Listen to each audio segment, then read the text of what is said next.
मंगलम भगवान वीरो मंगलम गौतमगणी मंगलम कुंद कुंडार्यु जैन धर्मोस्तु मंगलम सर्वमंगल महांगल्यम सर्वकल्याणकारकम प्रधानं सर्वधर्माणां जैनं जयितुं शासनं जैनं जयितुं शासनं सर्वव्यापेकचिद्रूपं स्वरूपाय परात्मने स्वोपलब्धिप्रसिद्धाय ज्ञानानन्दात्मने नमः। आत्मरूपयनुपम यद्भूत याहिलके भवसिन्धुतरो आत्मरूप।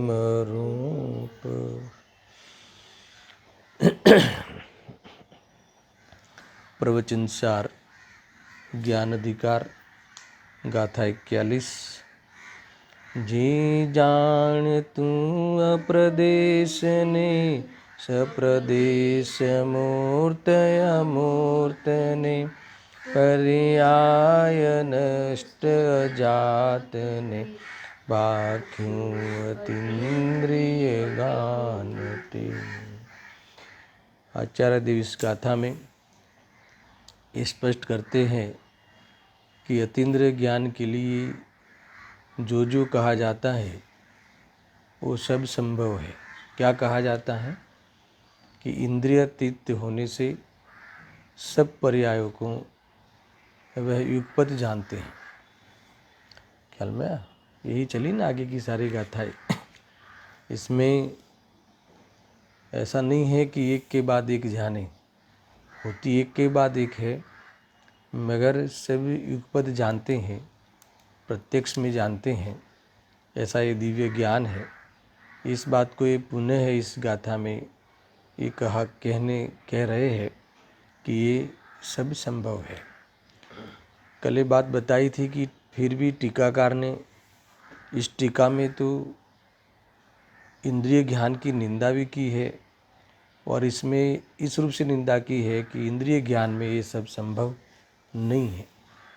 और दूसरे ही पैराग्राफ में अतीन्द्रिय ज्ञान में संभव है, मूल टीका का जो अंश है उसको भी दर्शाया है। देखो ये पहले पैराग्राफ में टीका का मैं पढ़ रहा हूँ थोड़ी देर में। इसमें ये कहा ना कि इंद्रिय ज्ञान में ये संभव नहीं है। एक प्रकार से ये सिद्धि भी करते हैं कि क्यों संभव नहीं है, क्योंकि परोक्ष है, इंद्रियों का अवलंबन लेके व्यवसाय करता है। इसलिए पदार्थ का उस पर्याय का इंद्रियों के साथ, वह इंद्रिय के साथ सन्निकर्ष मिलाप होना चाहिए। तो भूत और भविष्य की पर्याय का तो संभव ही नहीं है। उसका सन्निपात कहो, सन्निपात नहीं सन्निकर्ष कहो, है ना, वो संभव ही नहीं है। इसीलिए वह एक प्रकार से इंद्रिय ज्ञानहीन है और ही है। ये सब बातें आई थी। देखो टीका पढ़ता हूँ। इंद्रिय ज्ञान उपदेश, अंतःकरण और इंद्रिय आदि को विरूप कारणता से ग्रहण करके और उपलब्धि यानी सौक्षम संस्कार इत्यादि को अंतरंग स्वरूप कारणता से ग्रहण करके प्रवृत्त होता है ना। थोड़ी हार्ड भाषा लगी ना दर्शन, बहुत सिंपल है, कोई बड़ी बात नहीं। इसमें क्या कहा है कि इंद्रिय ज्ञान यानी हमारा मति शुद्ध ज्ञान, जो क्षौक्षम ज्ञान है, मति शुद्ध ज्ञान इसमें भी मुख्य रूप से। तो इसका जो प्रवर्तन है, इसका जो व्यवसाय है किस प्रकार से है, तो पहले निमित्त कारणता की बात की है पहले कथन के पहले विभाग में, और दूसरे विभाग में उपादान की कारणता को यहाँ लिया है और इस प्रकार से व्यवसाय करता है। पहले क्षौपशम ज्ञान का, मति शुद्ध ज्ञान के व्यवसाय का स्वरूप बताया है। ठीक है, देखो पहले में निमित्त कारणता, विरूप कारणता बताया ना कि इंद्रिय ज्ञान में किस किस चीज़ की आवश्यकता अधीनता रहती है। एक तो उपदेश, अंतःकरण यानी मन, अंतःकरण का अर्थ क्या है, मन, द्रव्य मन, और इंद्रिय यानी जो स्पर्श रस गंध वर्ण जो इंद्रिय है ना, 5 इंद्रिय, इस इंद्रिय को जो विरूप कारणता से ग्रहण करके, यानी विरूप कारणता यानी जो आत्मा से विरोधी जाति की चीज़ें है, आत्मा से भिन्न है। जो इंद्रिय है वो जड़ है, ज्ञान है वो चेतन है, दूसरे व्यक्ति का उपदेश व वाणी जड़ है, अंतःकरण मन वो जड़ है, वो विरूपता को प्राप्त है उसके निमित्त से ग्रहण करके, उसके माध्यम से अवलंबन लेके, है ना, ऐसा। और दूसरा क्या कहा, अपना अंतरंग कारण यानी उपादान, उपलब्धि, संस्कार इत्यादि को अंतरंग स्वरूप कारणता से ग्रहण करके, यानी इसका अर्थ क्या, जो क्षौपशम है ना, उपलब्धि यानी ये भावेंद्रिय की बात है, यानी ये लब्धि और उपयोग रूप है, यानी इस अंतरंगता क्या है, उपादानता क्या है, तो उसका क्षौपशम, कर्म निमित्त के क्षौपशम का निमित्त पाकर जो ज्ञान में, मति ज्ञान शुद्ध ज्ञान में जानने की जो शक्ति प्रकट हो जाती है वो उसे लब्धि कहते हैं, उपलब्धि कहते हैं, क्षौपशम कहते हैं।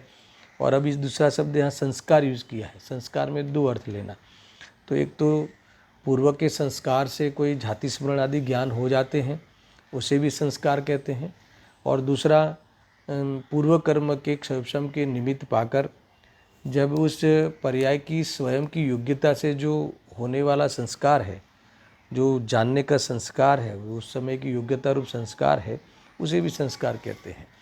एक होती है उपलब्धि यानी लब्धि, यानी भावेंद्रिय में 2 चीज़ कही ना, लब्धि और उपयोग रूप। तो लब्धि यानी वो 5 इंद्रिय हो, तो 5 इंद्रिय और मन हो, तो उसके उस संबंधी जानने की क्षमता, ये हो गई पर्याय में प्रगट क्षमता, वो हो गई लब्धि, उपलब्धि, क्षौपशम कहते हैं। और उस अनुसार वह उपयोग ज्ञान का व्यवसाय करता है। तो व्यवसाय करने में क्या शर्त है, उपादान की ओर से तो उसकी उस समय की योग्यता हो, वो उसका संस्कार है, और निमित्त की ओर से लेवे तो उस जाति का, उस पदार्थ संबंधी ज्ञान का, ज्ञानावरणीय कर्म का क्षौपशम। समझ में आया ना, तो ये हो गया संस्कार। और एक संस्कार शब्द में गुरुदेव सिंह ने जाति स्मरण ज्ञान को भी याद किया है कि कभी कभी वो जाति स्मरण ज्ञान कई जीवों को हो जाता है, मैं सब लेना है यहाँ पे। तो इस प्रकार से इत्यादि को अंतरंग स्वरूप कारणता से, ये स्वरूप कारणता है, वो विरूप कारणता था। विरूप और स्वरूप 2 लिखा ना, विरूप कारणता यानी निमित्त कारणता, स्वरूप कारणता यानी उपादान कारणता। विरूप कारणता यानी परद्रव्यों की ओर से कारणता, निमित्त कारण हुआ। स्वरूप कारणता यानी अपने उस ज्ञान को अपने स्वभाव में जो जानने की जो योग्यता है, भले वो अवलंबन लेके जाने, भले थोड़ा जाने, अमुकत जाने, जो भी है, मगर अपने उघाड़ रूप जो है वो स्वरूपता है, अंतरंग कारणता है, वो बहिरंग कारणता है। समझ में आया ना, ऐसा। तो इस प्रकार से प्रवृत्ति करता है। इतनी टर्म्स के साथ हमारा मति शुद्ध ज्ञान व्यवसाय करता है जानने का, सुनना मेरा वर्ष। और वह प्रवृत्त होता हुआ और ऐसा ज्ञान परिणमन होता हुआ सुनना सप्रदेश को ही जानता है, सप्रदेश को जानता है, अप्रदेश को नहीं जानता, है ना। अतीन्द्रिय ज्ञान तो अप्रदेश को भी कर लिया था ना, गाथार्थ। अप्रदेश को यानी परमाणु मात्र को भी जानता है। और ये जो मतिशुद्ध ज्ञान है उसका ज्ञान का विषय परमाणु, सूक्ष्म नहीं बनता। सप्रदेश यानी स्थूल स्कंध, मतलब बहुत जैसे शरीर आदि का स्कंध है ना, तो यहाँ का है ना सप्रदेश, यानी जिसमें ऐसा अनेक प्रदेश है, अनेक प्रदेश मिलके कोई स्थूल पर्याय हो, वो भी देह आदि की, जड़ आदि की, जड़ पदार्थों की, पुद्गल आदि की, वह जानता है। देखो लिखा है क्योंकि वह स्थूल को जानने वाला है, अप्रदेश को नहीं जानता, बराबर, क्योंकि वह सूक्ष्म को जानने वाला नहीं है। दूसरा, वह मूर्त को ही जानता है ना, क्योंकि मूर्त को यानी रूपी पदार्थ को, यानी इंद्रिय ज्ञान के द्वारा अरूपी पदार्थ का ज्ञान नहीं होता है ना। अरूपी पदार्थ कितने हैं? 5। रूपी पदार्थ कितना है? 1। पुद्गल रूपी है, धर्म अधर्म आकाश काल और आत्मा जीव सब अरूपी है। तो इंद्रियों के द्वारा अमूर्तिक पदार्थों का ज्ञान नहीं होता, मूर्तिक पदार्थ का ज्ञान होता है। ख्याल में ऐसा। तो देखा वह मूर्त को ही जानता है, उसका भी हेतु दिया। क्यों? कि ऐसे मूर्तिक विषय के साथ उसका संबंध है। किसका? इंद्रियों का।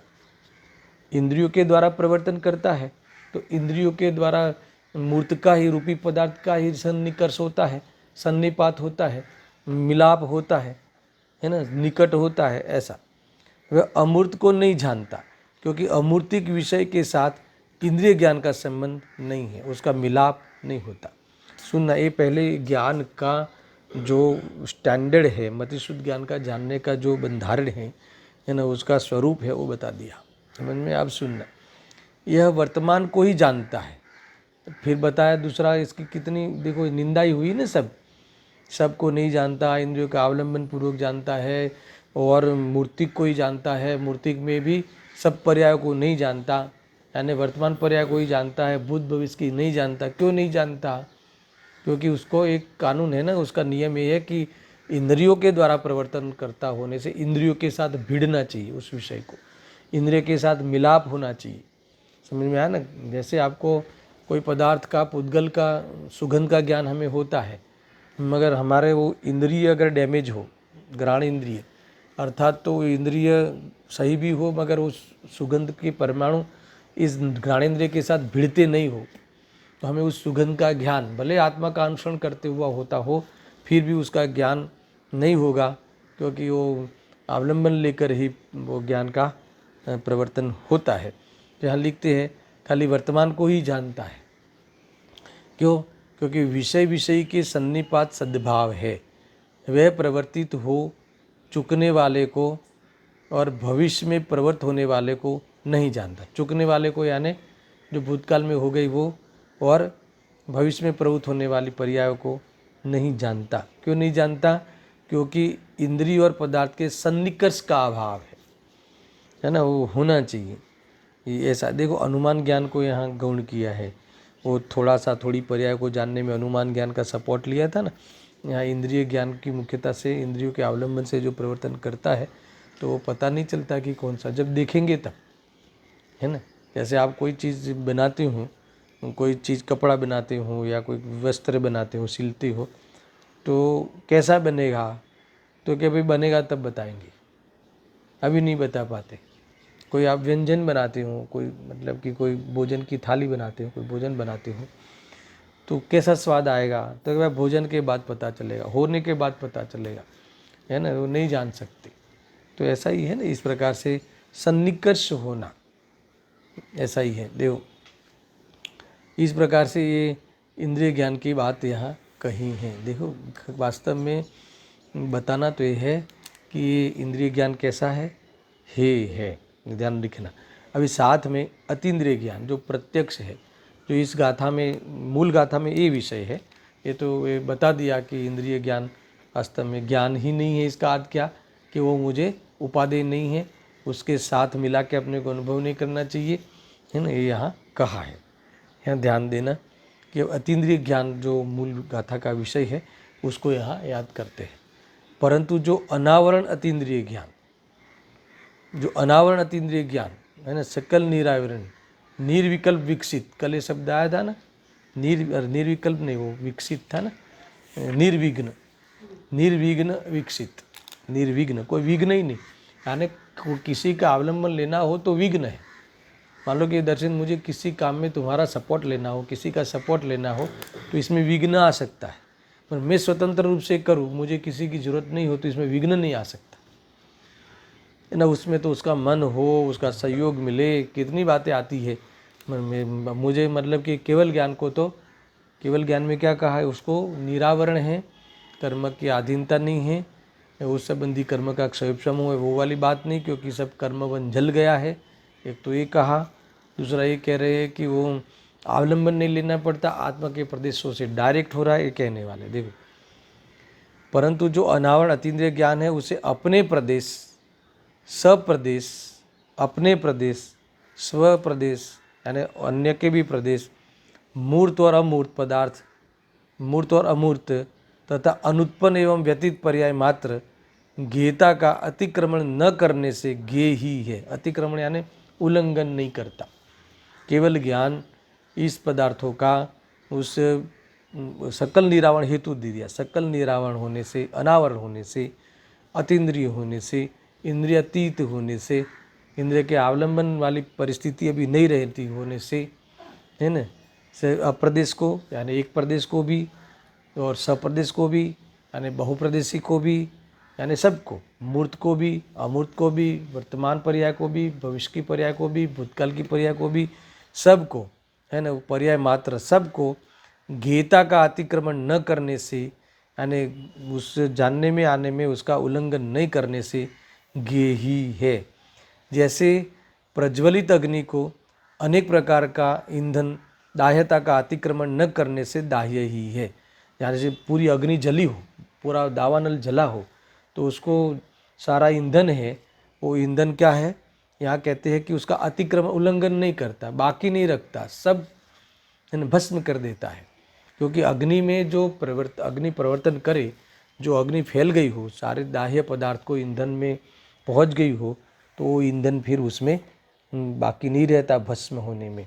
ऐसे ही जो ज्ञान सारा प्रकट हो गया हो, पूर्ण प्रकाश प्रकट हो गया हो, तो उसे त्रिकालवर्ती पदार्थों को जानने में कुछ भी बाकी नहीं रहता। ऐसा अतीन्द्रिय ज्ञान का बहुत महिमा है, चमत्कार है ना, इसका स्वरूप है।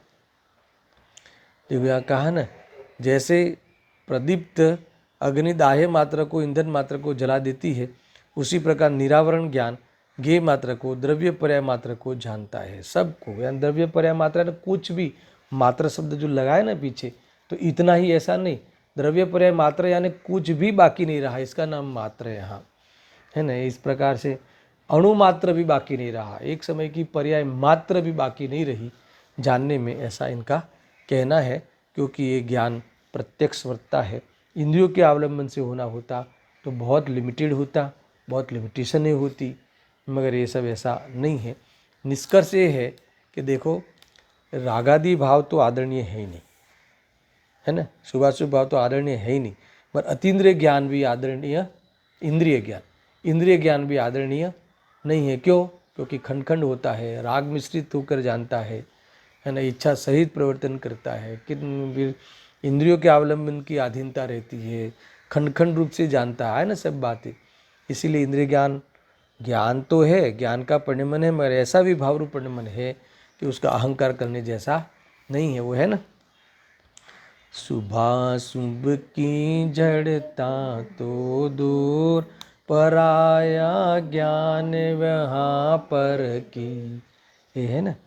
शुभाशुभ की जड़ता तो दूर, वो तो आदरणीय नहीं है, वो तो हमें समझ में आ गया, क्योंकि वो तो बंध का कारण है।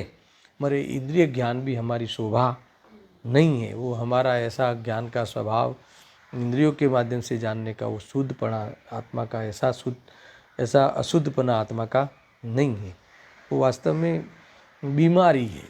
ये सौविषम वो वास्तव में विभाव रूप है, ऐसा में मलिनता है, ऐसा समझना। इस प्रकार से ये एक कौन सी गाथा पूरी हुई, 41वीं गाथा समाप्त हुई। अब 42वीं गाथा का मैं प्रारंभ करता हूँ। गजब की गाथा है, देखो एक एक गाथा। वैसे कई चर्चाएं हुई है, इसमें सारी बातें आई जाती हैं, फिर भी अभी एक ऐसी बात आई कि जो इंद्रिय ज्ञान का आप जब निषेध करते हो, इंद्रिय ज्ञान को हीन कह दिया है, वो उसे लक्ष्य नहीं करना, वो हमारा ध्येय नहीं है, तो फिर वह प्रकट कैसे होता है, ये बात वो रहता क्यों है। अब ऐसी श्रद्धा व्यक्त करते हैं कि ज्ञेय पदार्थ रूप परिणमन जिसका लक्षण है, ऐसी ज्ञात परिणमन रूप क्रिया ज्ञान में से उत्पन्न नहीं होती। इसका अर्थ ये है, सुनना बराबर, विषय को समझ लेना, कि ज्ञेय का लक्ष्य करके जानने वाली क्रिया वाले को क्षायिक ज्ञान नहीं हो सकता। क्या कहा? ज्ञेय का लक्ष्य करके जानने वाली जो क्रिया है, ऐसी क्रिया से जानने वाला जो ज्ञान है, अर्थात व्यक्ति है, उसे क्षायिक ज्ञान नहीं हो सकता। यानी कुल मिला के अंत में ये बात ले आने वाले हैं कि राग मिश्रित जो ज्ञान है, है ना। राग सहित तुम जानते हो तो तुम उसमें उलझ जाओगे, है ना। ज्ञान और राग इतनी संधि है, एकदम मिली हुई संधि है, और आत्मा में ही दोनों उत्पन्न होते हैं। आत्मा ही परिणमता है, एक विभाव है, एक स्वभाव है। इतनी संगति करके वो जानने का कार्य करता है ज्ञान। समझ में आया ना कि ये राग के लिए जीवन जीता है और भेद ज्ञान नहीं करता, और इसीलिए जो ज्ञप्ति क्रिया ज्ञायक से अभिन्न है वहाँ नहीं जा पहुँचता, और अंत में वह क्षायिक ज्ञान को, निर्मल ज्ञान को, ऐसे शुद्ध ज्ञान को, स्वभाव ज्ञान को, शुद्धात्मा को प्राप्त नहीं होता। ये बात यहाँ कही है। थोड़ा प्रयोजन वाली बात इन्होंने यहाँ छेड़ी है। जो देखो, जो गेय अर्थे परिणमे ज्ञाता न क्षायिक ज्ञान छे, ते कर्मने जय अनुभवे छे, एम जिन देवो कहे। है क्या कि जो गेय अर्थे परिणमे, गेयों में कोई न कोई प्रयोजन भाषित होता हुआ परिणमे, समझ में आया, तो वह आत्मा में स्थिर नहीं होता। देखो सीधा लॉजिक है कि शुद्धोपयोग का फल केवल ज्ञान है। शुद्धोपयोग का फल अतीन्द्रिय ज्ञान है, अतीन्द्रिय सुख है। मगर जो शुद्धोपयोग नहीं करता, यानी राग द्वेष रहित जानने रूप व्यवसाय नहीं करता, अर्थात तो राग द्वेष सहित ही पदार्थों को जानने का व्यवसाय करता है। ख्याल में आया ना। तो ये कहा ना, राग द्वेष सहित क्यों जानता है कि इसमें कोई ना कोई प्रयोजन उसे भाषित होता है। तुम्हें ऐसा लगे, अरे इवन तुम इस शास्त्र भी, तुम्हें ऐसा लगे कि शास्त्र से मुझे आत्मकल्याण हो जाएगा, तो क्या शास्त्र से नहीं होता, वो निमित्त है। तुम्हें आत्मा को जानने से वास्तव में आत्मज्ञान होता है, आत्मा का हित होता है। मगर हम शास्त्र से होता है ऐसा मानकर शास्त्र को पढ़ते रहे, कितने साल से पढ़ते हैं और कितने साल पढ़ोगे, है ना, अनंत काल तक पढ़ोगे, तो भी यहाँ कहते हैं कि क्षायिक ज्ञान को प्राप्त नहीं होंगे, मोक्ष तत्व को प्राप्त नहीं होंगे, मुक्ति नहीं होगी, है ना। इसीलिए ये ज्ञार्थ परिणमन का अर्थ बराबर समझना। ज्ञार्थ परिणमन यानी कोई न कोई प्रयोजन पूर्वक, कोई न कोई लक्ष्य से, कोई राग मिश्रित ज्ञों के ज्ञान में, ज्ञान का व्यवसाय करना, ज्ञान को बर्बाद करना, ज्ञान का दुरुपयोग करना। देखो आत्मा में रमण करने के लिए, देखो मैं तो कई बार कहता हूँ कि ये जो शास्त्र स्वाध्याय आदि भी है ना, सुनना आध्यात्मिक आरंभ है ना। और साथ में कह दूँ तो आरंभ परिग्रह सबसे बड़ा दोष है दुनिया में भी। आरंभ परिग्रह तो दुनिया में जो चरणान योग की ओर से आरंभ परिग्रह किसे क्या कहा जाए, कि जो पापों में आरंभ होना, अपने आप में आरंभ होना और उसमें सुख मानते हुए, तो परिग्रह हुआ ना, पाप है ये सब। तो ये इस प्रकार से अब सुनना, ये आध्यात्मिक आरंभ, आध्यात्मिक आरंभ यानी उपयोग को इस शास्त्रों में इतना लगा देना, इतना आरंभ में लगा देना, आरंभ प्रारंभ इतना रखना कि आत्मा की अनुभूति छूट जावे। अर्थात आत्मा की अनुभूति है वहाँ ध्यान नहीं जावे, अनुभूति स्वरूप भगवान आत्मा वर्त रहा है वहाँ ध्यान नहीं जावे, वो चुक जावे। इतने शास्त्रों में लोग पावरफुल हो जाते हैं, इतनी, है ना, बराबर करणानुयोग कहो, चरणानुयोग कहो, और इवन द्रव्यानुयोग को भी कहो, इतना खुलासा कर करके उपयोग को इतना फैला देते हैं, है ना, अध्या विकल्पों में फैला देते हैं। सूदने के विषय में भी फैला देना, वो वास्तव में आध्यात्मिक आरंभ है। लौटना चाहिए वहाँ से, विकल्प से लौटना चाहिए और सुनना। अब परिग्रह को जोड़ो, परिग्रह यानी वो है तो पर, वो है तो विकल्प, मगर उसी में उपादेय बुद्धि करना, धर्म मानते हुए करना, इसमें गलत नहीं लगना। समझ में आया तो ये हो गया पाप, परिग्रह हो गया। तो समझ लो ऐसी बातें यहाँ आई है। तो ये जो मूल बातें कही ना, ज्ञार्थ परिणमन रूप जो क्रिया होती है, जिसको उस ज्ञान में वह क्षायिक ज्ञान प्रकट नहीं करता, क्षायिक ज्ञान प्रकट करने का सामर्थ्य भी नहीं रहता, क्योंकि वो ज्ञों में इतना उलझता है, तो सर्व कर्म के वन को झलाने में समर्थ नहीं रहता ऐसा ज्ञान। मगर वेद ज्ञान की अगर वो चाल चल जावे और ज्ञान में स्थित हो जावे तो निहाल हो जावे। ये सारी बातें यहाँ हैं। मैं देखो टीका पढ़ लेता हूँ इसमें डायरेक्ट, है ना। देखो, यदि ज्ञाता ज्ञेय पदार्थ रूप परिणमित होता हो तो उसे सकल कर्म वन के क्षय के प्रवर्तमान स्वाभाविक जानपना का कारण, स्वाभाविक जानपने का कारण क्षायिक ज्ञान नहीं है, नहीं होता। यहाँ कहा, फिर से पढ़ता हूँ। यदि ज्ञाता, ज्ञाता यानी आत्मा, है ना, आत्मा कहे वो भी, ज्ञाता कहे, सब एक ही बात है। ज्ञाता ज्ञेय पदार्थ रूप परिणमित होता है, इसीलिए आत्मा का नाम ज्ञाता है, इसलिए जीव का नाम ज्ञाता है, इसलिए जीव का नाम ज्ञायक है। क्या कहा? ज्ञेय रूप यानी ज्ञेय के ज्ञान रूप परिणमित होता है, इसलिए ज्ञाता है। अब सुनना, तो उसे सकल व कर्म वन के क्षय के प्रवर्तमान स्वाभाविक जाननपना कारण क्षय ज्ञान नहीं है। क्या कहा? समझ, फिर से बोलता हूँ। यदि ज्ञाता ज्ञेय पदार्थ रूप परिणमित होता हो, ज्ञेय के ज्ञान रूप परिणमित तो होता है, मगर किस प्रकार से होता है? ज्ञेयार्थ, ज्ञेय पदार्थ रूप कैसे? तो उसी में कोई न कोई लक्ष्य करते हुए अगर परिणमन करता है तो सकल कर्म वन को झलाने वाली, समस्त कर्म को अभाव करने वाला वह वेदज्ञान ज्योति को प्रकट नहीं कर पाता। ये सीधी बात है ना। देखो, हमारा ज्ञान कोई ना कोई ज्ञेय में उलझा हुआ रहे, मस्त रहे, तो उससे मैं भिन्न हूँ, वो वेदज्ञान तुम कैसे करोगे? समझ में? देखो, इस देह है, देह के प्रति तुम्हें प्रेम हो, एकत्व बुद्धि हो, और तुम उसी के लिए तुम्हारा ज्ञान समर्पित हो पूरे दिन भर, ऐसे मोड़े वैसे मोड़े, ये खिलावे ये पिलावे, ऐसा खड़ा करे, ऐसा है ना सुलावे, ये सब वो शरीर के पीछे उलझा हुआ रहे, तो देह से मैं भिन्न हूँ, वो वेद ज्ञान का वो स्पेस ही नहीं बचता। समझ में आया ना? तो कि वो जब वेद ज्ञान ही नहीं होगा तो शुद्धोपयोग नहीं होगा, शुद्धोपयोग नहीं होगा तो क्षायिक ज्ञान उसका फल है वो प्राप्त नहीं होगा, अर्थात तो कर्म आने का रुक जाना, जूने कर्म का खिर जाना, ये संवर निजरा भी नहीं होगी, तो मोक्ष की प्राप्ति भी नहीं होगी, यानी क्षायिक ज्ञान की प्राप्ति नहीं होगी।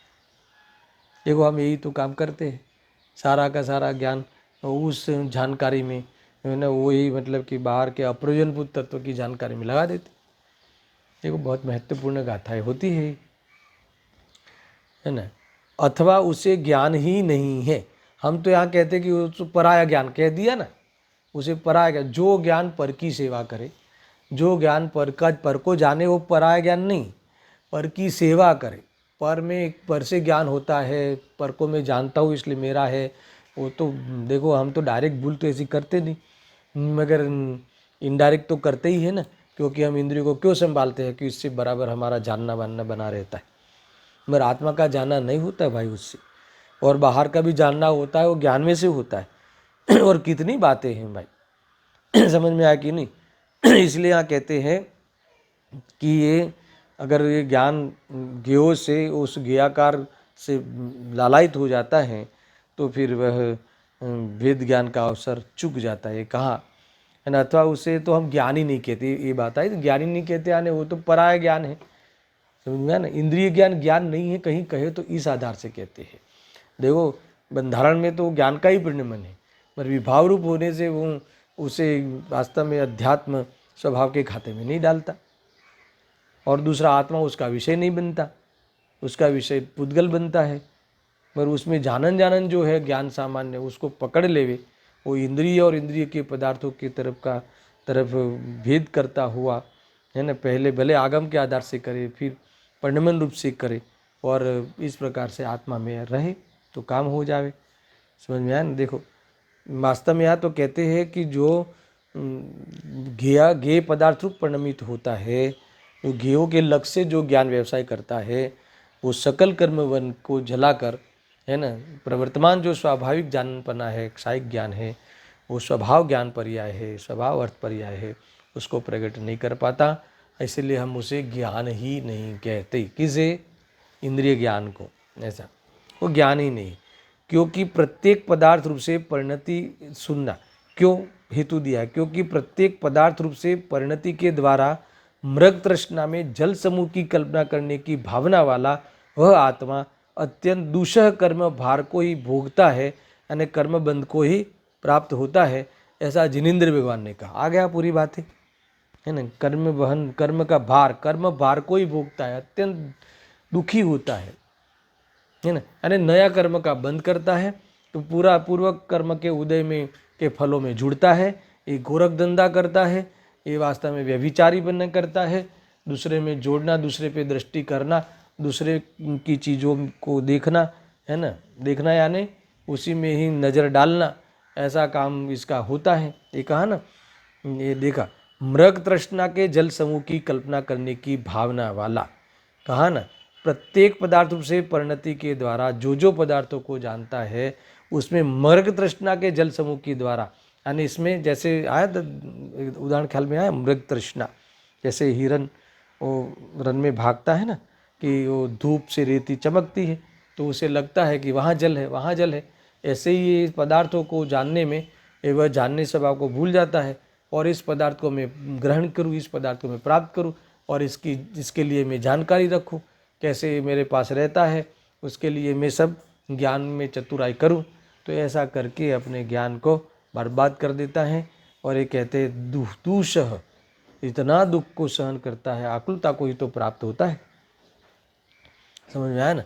और कर्म भार को ही भोगता है, ये नई बात आई। कर्म भार को भोगना यानी क्या, कर्म के उदय में जो व्यवस्थाएं बनती है वो तो घ्नेय मात्र थी, मगर उसमें कल्पना करके उसे दुख को भोगता है, आकुलता को भोगता है और नए कर्म के बंध को भी प्राप्त होता है।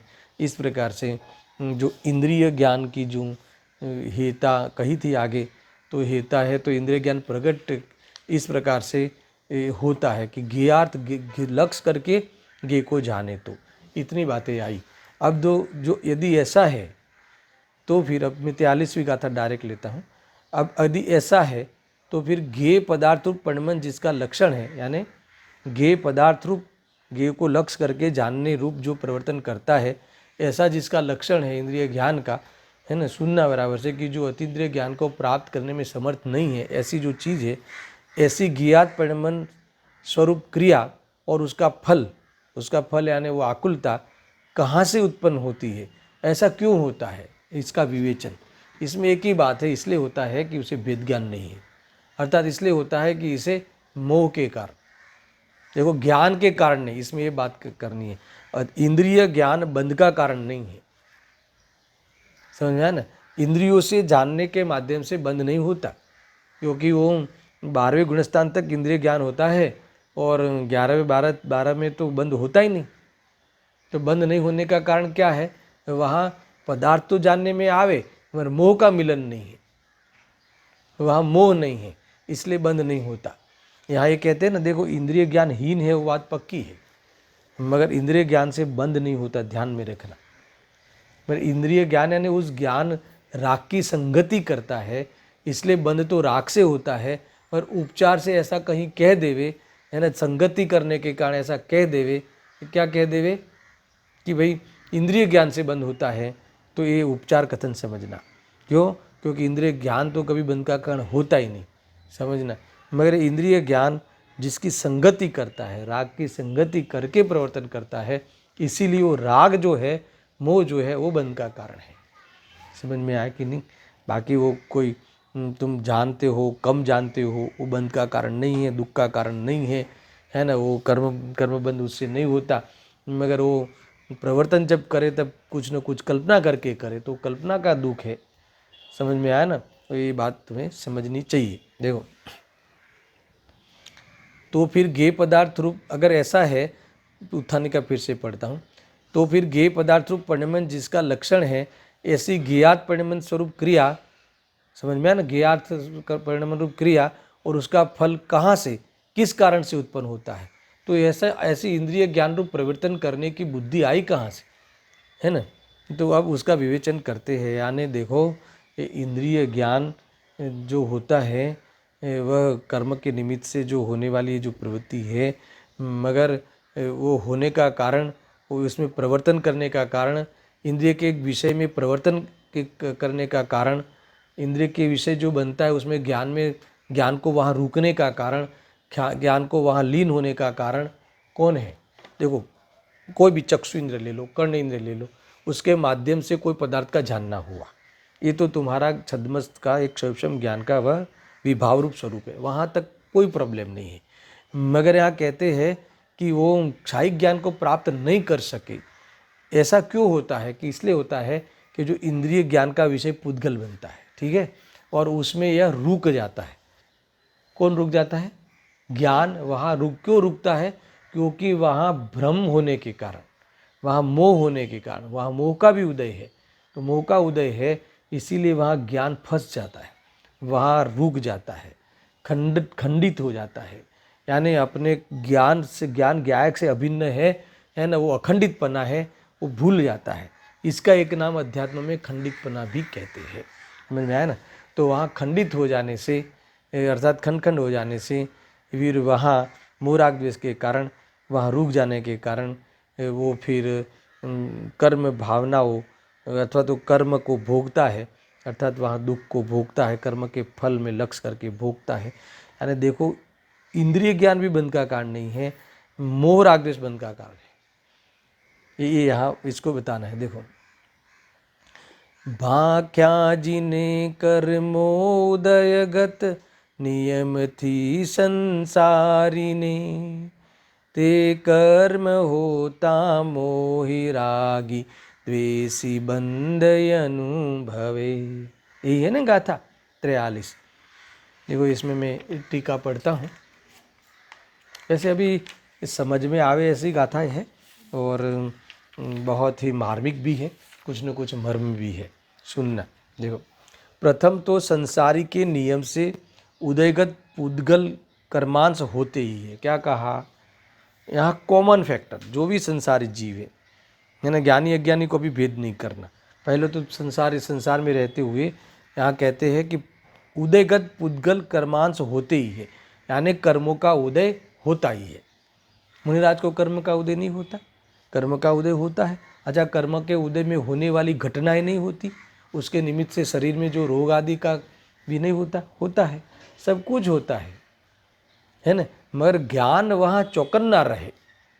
अरे वो राग मोहनी आदि, राग द्वेष, चारित्र मोहनी आदि कर्म के आधार निमित्त से मोहराग द्वेष भी होते हैं, पर वो ज्ञान में विवेक रखे ना, बराबर। अगर ज्ञान में विवेक रखे, है ना, उससे कोई मोह कर्म का उदय है इसलिए मोह करना पड़े, ऐसा नहीं है। समझना बराबर। वो तो स्वयं को भूल कर उसमें जुड़ता है, वो भूल है। इसमें मोह का उदय भी कारण नहीं है। नए कर्म का बंद होना, अर्थात तो मान लो कि क्षायिक ज्ञान का उत्पन्न न होना, आत्मा का अनुभव नहीं होना, उसका कारण इंद्रिय ज्ञान तो है ही नहीं, है ना। इंद्रिय ज्ञान के कारण नया बंध तो होता ही नहीं, मगर पूर्व के कर्म का उदय हुआ है इसीलिए भी नया बंध नहीं होता। तो नया बंध होने का कारण क्या है? वो उदय में स्वयं स्वभाव को भूल कर, है न, मोह राग द्वेष रूप परिणमित होकर जुड़ता है, अर्थात भेद ज्ञान नहीं करता, है ना। मिथ्यात्व की दशा में ही वेद ज्ञान, आगमाश्रित वेद ज्ञान चालू होता है, और अभ्यास रूप वेद ज्ञान भी मिथ्यात्व के काल में होता है। और जैसे जैसे वेद ज्ञान होता है, मोह की जड़ें हिलती है और परिणमन हो जाता है, तो मोह टूटता है। तो वो क्षायिक ज्ञान को का अंश, अर्थात तो वो अतीन्द्रिय ज्ञान का अंश प्रकट होता है, और जब स्वरूप में पूर्ण लीन होता है तो क्षायिक ज्ञान प्रकट होता है। समझ में आया ना? ये समझ में आवे ऐसी बात है, सुनना बराबर से। प्रथम तो संसारी के नियम से उदयगत पुद्गल कर्मांश होते ही है। अब वह संसारी, देखो यहाँ भूल कहाँ करता है, वह संसारी उन उदयगत कर्मांशों के अस्तित्व में चेतते जाते अनुभव करते हुए, यानी उसमें अनुभव करते हुए, ज्ञेय मिश्रित ज्ञान में उसमें अनुभव करते हुए, प्रयोजन भाषित करता हुआ, मोह राग द्वेष में परिणमित होने से ज्ञेय पदार्थों में परिणमन जिसका लक्षण है, ऐसी ज्ञेयात परिणमन स्वरूप क्रिया के साथ युक्त होता है। ख्याल में आया? इसमें कुछ समझाने जैसा है? नहीं आया ख्याल में? फिर से पढ़ो। देखो, मैं अर्थ करके पढ़ता हूँ। प्रथम तो संसारी के नियम से उदयगत पुद्गल कर्मांश होते ही है, यानी कर्म का उदय होता है। क्लियर? अब वह संसारी जिनके कर्म का उदय होता है, इसका फल आता है ना। शरीर आदि में रोग होता है, रोग में से निरोग होता है, सब कुछ होता है, ज्ञान का उघाड़ भी होता है अगर वो क्षयक्षम हो तो, और आवरण हो तो औदयिक ज्ञान भी चलता है। सब ये कर्म की दुनिया में जीव के साथ ये सब घटनाएं घटती है। अब भूल क्या होती है? वह संसारी उन उदयगत कर्मंशों में, अस्तित्व में, है ना, अर्थात उसके फल में। जैसे क्षयक्षम हुआ और कोई पदार्थ जानने में आया तो वहाँ ज्ञेय मिश्रित जानने लगता है, यानी कल्पना करके जानने लगता है, मोह के सहित वो जानने लगता है। या फिर आवरण का उदय हुआ अथवा औदयिक ज्ञान हुआ, जानने में नहीं आया तो अपने को हीन अनुभव कर करके ये वास्तव में उस फल को भी इस तरह से भोगता है। पर मैं जानन स्वरूप हूँ, अरे ये तो कर्म की बाहर की अवस्थाएं हैं, मैं जानन स्वरूप हूँ, उसको ढंक भी नहीं सकता कभी, है ना। ऐसा कोई आवरण ही नहीं है कि स्वभाव को ढंक देवे। जानन जानन जानन स्वभाव से वो व्यक्त ही रहता है। तो अगर वहीं से अपने को पकड़ लेता, वेद ज्ञान कर लेता, तो ये कर्मों के उदय में प्रभावित नहीं हुआ कहलाएगा।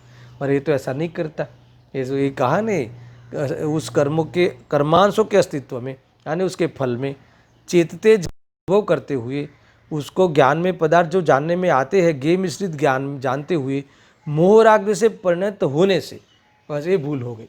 मोहराग्नि से परिणमित हो गया। मोहराग्नि यानी इसमें कुछ न कुछ कल्पना करने लगा, इष्ट अनिष्ट की कल्पना करने लगा। ये दूसरी क्रिया करने को जो तेरी क्रिया ही नहीं है, एक ऐसा काम क्यों सौंपता है तू ज्ञान को।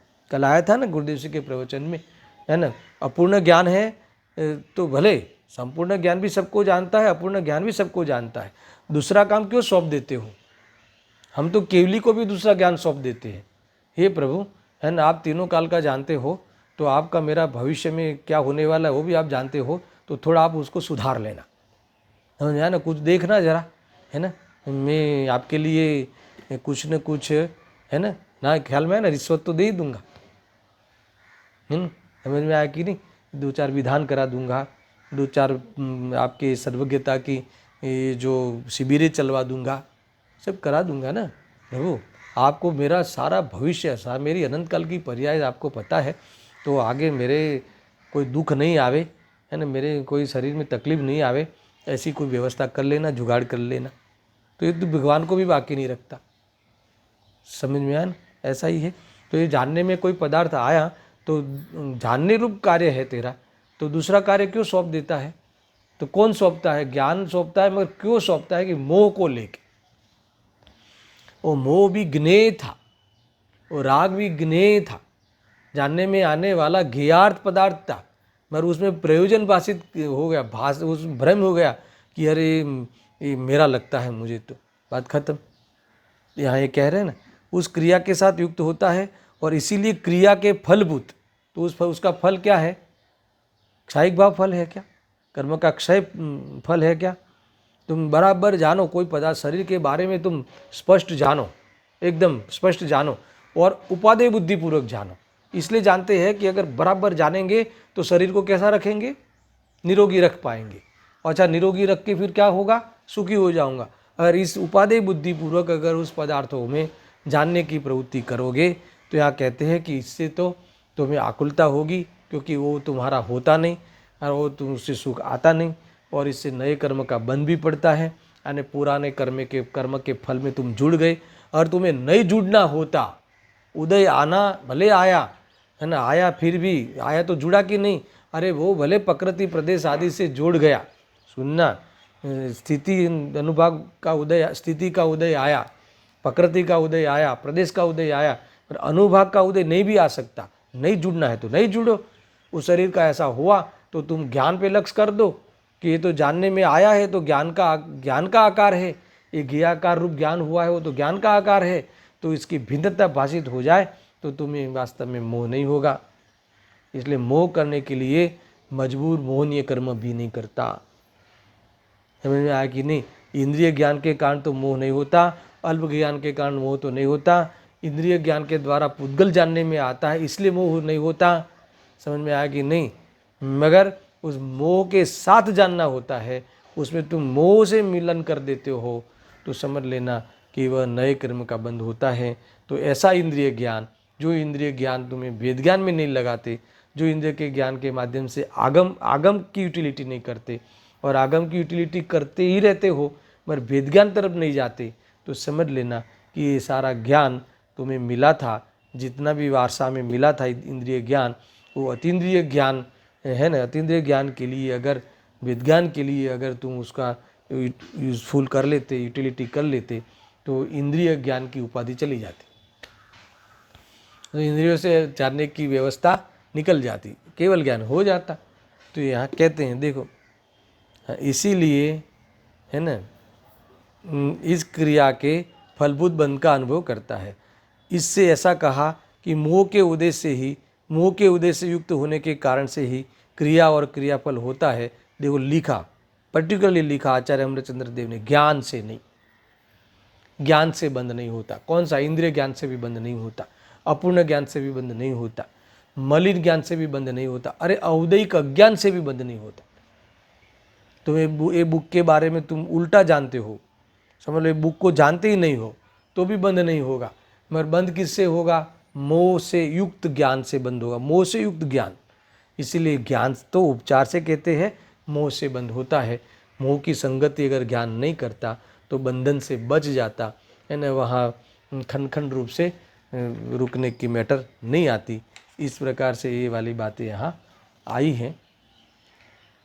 हाँ, अब 44वीं गाथा जो मैं, टाइम तो होने आ रहा है, देखो पढ़ ही लेते हैं, इतनी पूरी करते हैं 44 गाथा। फिर 45 गाथा पुण्य फला अर्हंता वाली गाथा में कल विशेष लूँगा। अब कहते हैं, अब ऐसा उपदेश देते हैं कि केवली भगवान की क्रिया भी और क्रिया फल है ना, दोनों बंध उत्पन्न नहीं करती है ना।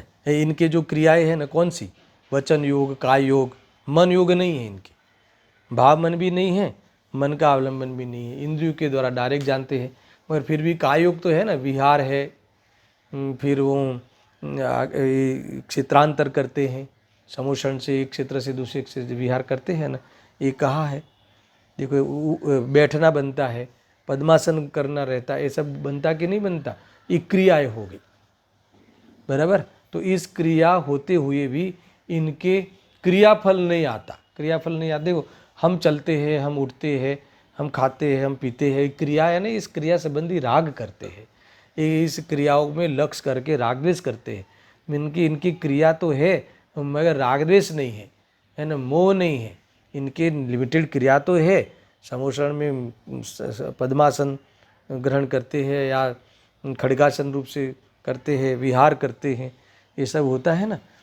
वचन योग में वाणी कीर्ति है 13वें गुणस्थान में, अर्थात बोलते हैं पर इच्छा रहित बोलते हैं, इसलिए इनका बंध नहीं है, बंधन को प्राप्त नहीं होते। केवली भगवान की जो क्रिया है, वो क्रियाएं और क्रिया फल है ना, वह क्या उत्पन्न नहीं करती? बंध उत्पन्न नहीं करती, नया बंध उत्पन्न नहीं करती। आगे की गाथा में तो वो तो औदय की क्रिया क्षय की कह देंगे, वो तो क्षय होने के लिए पैदा होते, उनके जो कर्म उदय में आते हैं ना, वो तो समाप्त होने के लिए आते। वो सारी बातें आगे आने वाली है। मैं सिर्फ एक गाथा का पाठ करते हैं, भावार्थ बढ़ के इस गाथा को समाप्त करते हैं। देखो, धर्मोपदेश विहार आसन स्थान भी अरहंत ने, ये क्या है? सब क्रियाएं, ये क्रियाएं है ना। तो ये कर्म के उदय में होने वाली क्रिया, अर्थात तो कर्म का फल है। ये कर्मकृत किया है, पुण्य के उदय में होने वाली भगवान को दिव्य ध्वनि कीर्ति है। दिव्य ध्वनि किस कौन से कर्म? अघाती कर्मों के उदय में होने वाली क्रियाएं है। धर्मोपदेश विहार आसन स्थान भी अरहंतने वरते सहजते काल माया चरण जैम नारिणी। देखो ये जैसे स्त्रियों को मायाचारी है ना, सहज होती है, बिना मायाचारी की वो कार्य नहीं करती, सहज होती है, सामान्य कथन है। तो कई लोग रूठ भी जाते हैं, मायाचारी तो पुरुषों को भी होती है, मगर स्त्री में अधिकता होती है और मायाचारी के साथ ही उसका जीवन पाया जाता है विशेष रूप से। ये कहा हर स्त्री की बात है, समझ लेना। तो ये तो उदाहरण तो स्त्री का देते हैं, वो सहज है। जैसे वो सहज है वैसे ये जो केवली भगवान को एक क्रियाएं सहज होती है। देखो उदाहरण कैसा देते हैं और किसके लिए देते हैं? भगवान की जो विहार की, यहाँ कहते हैं ना, आसन की, स्थान की, खड़े रहने की, ये सब क्रियाएं जो होती है, ये सब उस काल में सहज होते हैं। यानी इसमें कोई इच्छा नहीं होती, विकल्प नहीं होता, मोह का मिलन नहीं होता, सहज होती है। पुण्य के कर्म के उदय से सब क्रियाएं पाई जाती हैं, इसलिए इनके बंध नहीं होता। ऐसा भावार्थ पढ़ के मैं इस गाथा को समाप्त करता हूँ। कल 45वीं गाथा से आगे चलेगा। देखो, केवली भगवान के स्थान, आसन, स्थान यानी खड़ा रहना, स्थान, आसन और विहार, यह कायोग संबंधी क्रियाएं, ये कायोग हुआ ना, शरीर संबंधी क्रियाएं, ये कर्म का फल है, अघाती कर्म का फल है। नाम कर्म के निमित्त से होने वाली क्रियाएं है। तथा दिव्य ध्वनि से निश्चय व्यवहार स्वरूप धर्म का उपदेश है ना, रत्नत्रय रूप धर्म का उपदेश उनकी वाणी में आता है, ये भी कह दिया।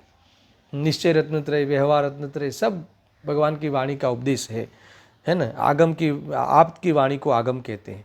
तो उपदेश वो वचन योग हो गया, वो वचन के निमित्त, वचन योग के निमित्त से होने वाली क्रियाएं पाई जाती है, मगर इच्छा सहित नहीं होती। एक दूसरा, इसमें इस क्रिया जानते हुए भी इसमें कोई मोह राग द्वेष नहीं करते। दो, क्योंकि इनके मोह राग द्वेष है ही नहीं, चार घाती कर्म का अभाव हो चुका है और भाव कर्म का भी अभाव हो गया है। देखो यहाँ कहते हैं ना, वो संबंधी क्रिया अघाती कर्म के निमित्त से है ना, अघाती कर्म का फल सहज ही होती है। सहज होती है इसका अर्थ ये है कि इसमें कोई भी विचार करके, विकल्प करके तो बात ही नहीं है, इच्छा करके तो बात ही नहीं है, कोई प्रयोजन भी नहीं है, मोह का मिलन भी नहीं है। ऐसा लिखा है आगे कि हाँ, उसमें केवली भगवान की किंचित मात्र इच्छा नहीं होती, क्योंकि जहाँ मोहनीय कर्म का सर्वथा क्षय हो गया है, वहाँ उसकी कार्यभूत इच्छा कहाँ से होगी। इस प्रकार इच्छा के बिना ही, मोह राग द्वेष बिना ही होने से केवली भगवान के लिए क्रियाएं बंध का कारण नहीं होती। तो हमारी जो क्रिया होती है वो क्रिया बंध का कारण है, हमारा भी नहीं। तो कौन बंध का कारण है? मोह राग द्वेष पूर्वक वर्तते हैं तो मोह राग द्वेष। अच्छा, ज्ञान की क्रिया बंध का कारण नहीं है, बाह्य की क्रिया बंध का कारण नहीं है, कर्म के उदय बंध का कारण नहीं है, वर्तमान में स्वभाव को भूलकर मोह राग द्वेष रूप परिणमित होना ही बंध का कारण है। इसमें भी ये बात बता दी।